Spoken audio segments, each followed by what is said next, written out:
Welcome to the tutorial. We're going to show you how to finish your February Hilltop Cross Stitch Club project. So in your kit, and yes, this is January's kit, but the design is February. So in your kit, you had your rickrack, your ribbon, your little pom-pom trim, your pattern, and by now you should have stitched your project. You have your template patterns, chipboard, your batting, Aida cloth that you stitched your project on, and then two fabrics. One that has the little pattern to it and one that's just a solid. And I'm going to set these all aside and we'll just go step by step in how I finish them. The first thing you need to do is, using your templates, you'll cut out from your chipboard. So your small arch, you're going to cut one of this shape from your chipboard and one from your batting. From your large template, you're going to cut two chipboard and one batting. Okay, so I have cut out my templates and they're just the same width as my chipboard, and so then all I have to do is cut out the arch on it.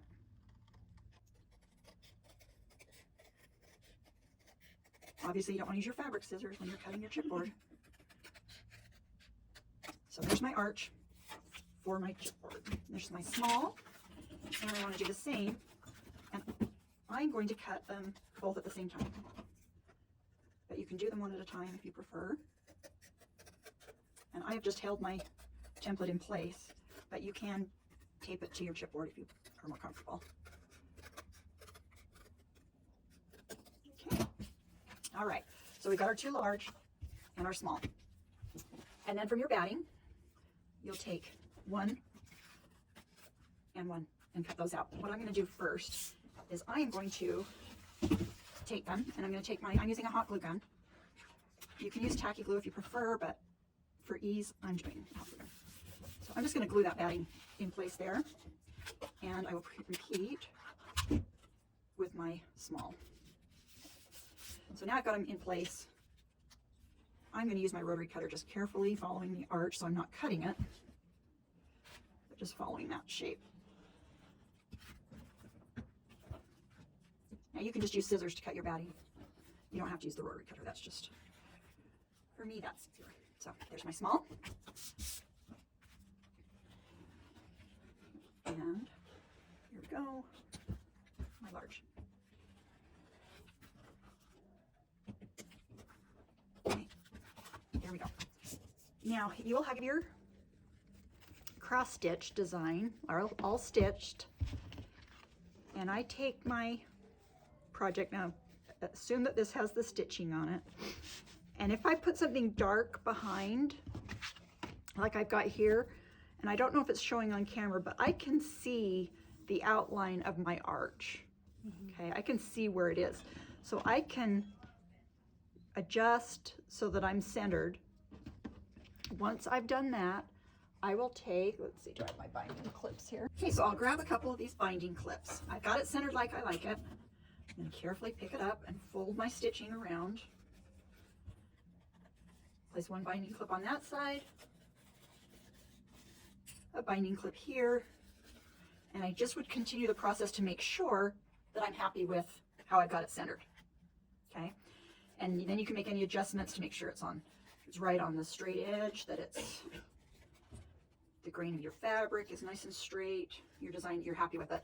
These binding clips are just fantastic for doing that. And so then once I've had it and I've got it centered, then I'm ready to do my gluing on the back. Now I'm not going to glue this one down because it doesn't have any stitching, but we will see this process on the next, as we put the fabric onto our larger arch.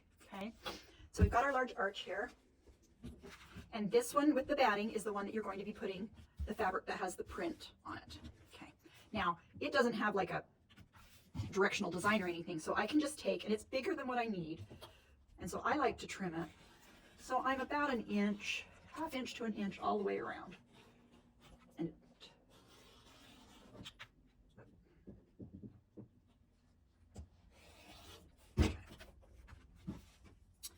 must have a nick in my blade. I've run over a pin somewhere or something.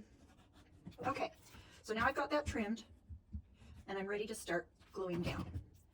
And so I just take my glue gun and I run a little bit along and fold my fabric over. And I don't want to go all the way up into my arch. Okay, I've just barely gone to where it started to round on that side. Okay, you can add a little bit. And you can burn yourself if you add too much.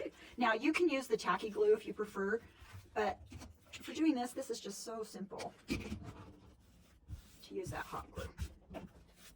Does tacky glue just dry faster? No, actually it takes longer to dry, Oh. but it can be washed out. It's just, some people prefer not to use the hot glue guns. So I've stretched it side to side on the main section, and then I like to take and I go just barely inside the curve. And just with a little bit of glue, I will do my point, okay? And then I'm going to continue to fold that in, kind of easing so that I don't get any points on that edge. So I'm going to take my glue gun, run my glue there, and then I'm just going to fold that in. I need to add some glue here to catch that. Okay, so we can see on this side we've got our nice rounded edge. And now I'll repeat and do this other side. All right.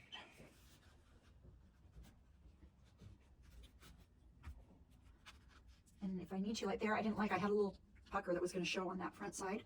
So I just pulled up off of the paper and just going to stretch it and re-glue it.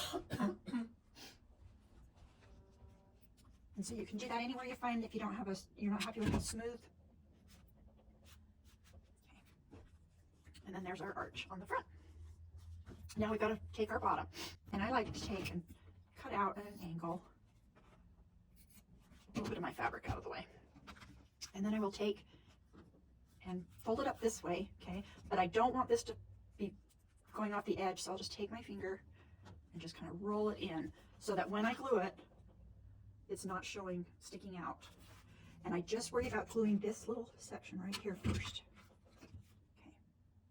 And so I'm not going to be seeing that from the front. I don't know if you can see. Let's fold it in a little. So I'm going to repeat the same process on this side.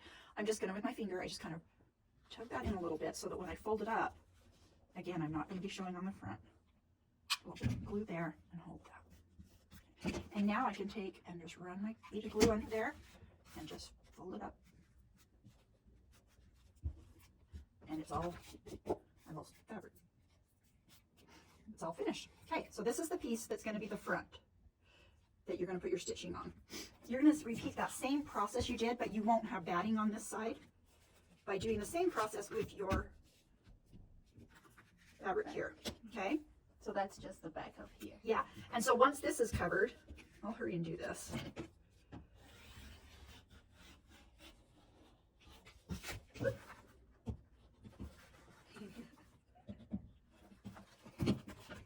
Okay. Once this one's covered, it'll be easy to show you what we do next. You can see I don't use like a big heavy bead of the glue, just a light. Okay, I don't want it to be bulky. Yeah, I don't want it to create a lot of bulk there. Little dollop on the very top. Get that in there. Come on. Okay, now do this side.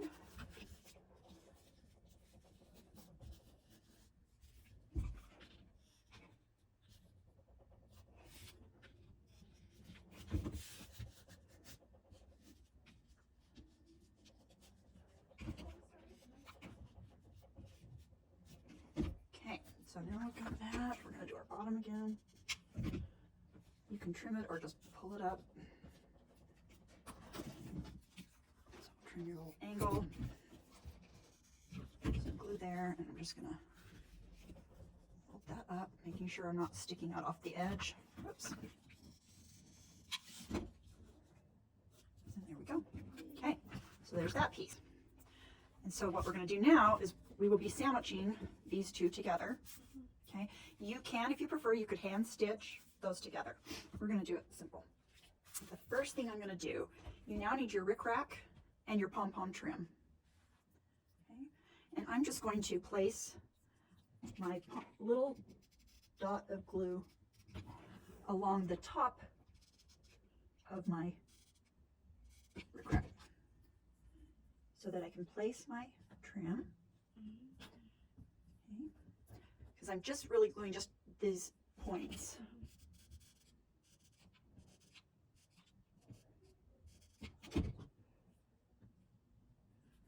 Okay, so I put those together. So now they are one piece.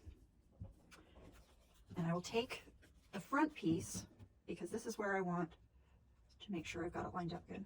So I'm hanging off one edge and hanging off the other. Okay. And I will take some glue just along the just right along this very bottom, right close to the bottom. And I'm going to place my piece so that I'm just seeing the little balls of the trim. And then the rickrack. Okay, and then I've got this extra here. I'm going to trim off, leaving just about a 1/4 inch or so. Okay, and then I'm going to take it to the back and put a little bit of glue here so that I can fold it over and glue it so that I have a finished edge. Now, I don't like how this is here. I'm seeing that, and that's okay. I've glued that edge, and I can just trim that out of the way, that little bump, so that I don't see that. And over here, I can see I'm going to have the same, so I'm going to trim off this little bit of that little bottom bump. I don't want to get that one. Okay, so I just trim that away, and then I can fold that back and glue it. And so now my front has that trim, and it's glued to my finger. Okay, so now we need to put our two pieces together, and this will hold our trim between them and give us a nice finished edge. So we'll just take, I want to do the bottom first. Take a good bead of glue and go up a little. I want to go fairly close to the edge, but I don't want the glue to squish out. Okay. And if you want to hold it with your binding clips, it'll hold it nice and flat.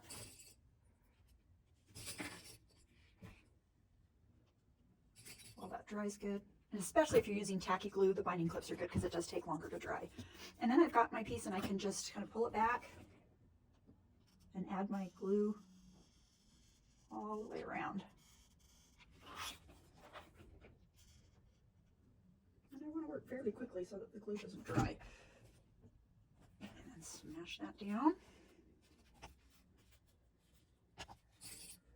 And you can see I've got a little, see here where it's leaving a gap. So I'll just take my glue gun and go in.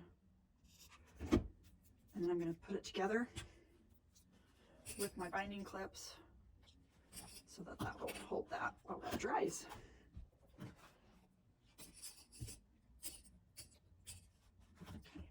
And now your piece is ready to have your stitchery added to it. You'll just, after you've mounted that onto your chipboard, you will then just center it on your design. I like to center it, and you could even use a friction marker if you wanted, or you can just hold it in place, put your glue onto your stitchery on the back of your stitchery. And so then you can hold it above it before touching, and just make sure you've got it centered, and then push it down. So you'll glue that in the center. Your ribbon is there to tie, and I wanted mine up from my stitchery because I didn't want my bows to really go down and cover much of the design. So I tied it below the little crossbar here. Okay, now if I tie my knot here and my bow, depending on if I've got it this way or if I've got it this direction, your tails might point a different way. But so just play with it till you're happy, and then you'll trim this. You have more ribbon than what you need. We've given you a yard of ribbon so that you can make sure you have the size bow you want. Then just trim it And to trim, I fold my two ends together and I cut at an angle to give a nice little point again. Ends together, and then you get a nice angle. Obviously this is going to be cut shorter, but so that is how I finish it. And then after the month, you'll take your ribbon off. You'll wrap up your project. If you save your little cellophane bag that your kit came in, then you can just wrap your ribbon nicely around the project, slip it inside your bag, and it's ready to store for displaying next year. So if you have a little packet like this each month that has your stitching, your ribbon, if you've lined it around your stitching, will stay nice and flat. You can iron this ribbon, but you need to do it on a very low temperature so you don't melt the ribbon. So there you go.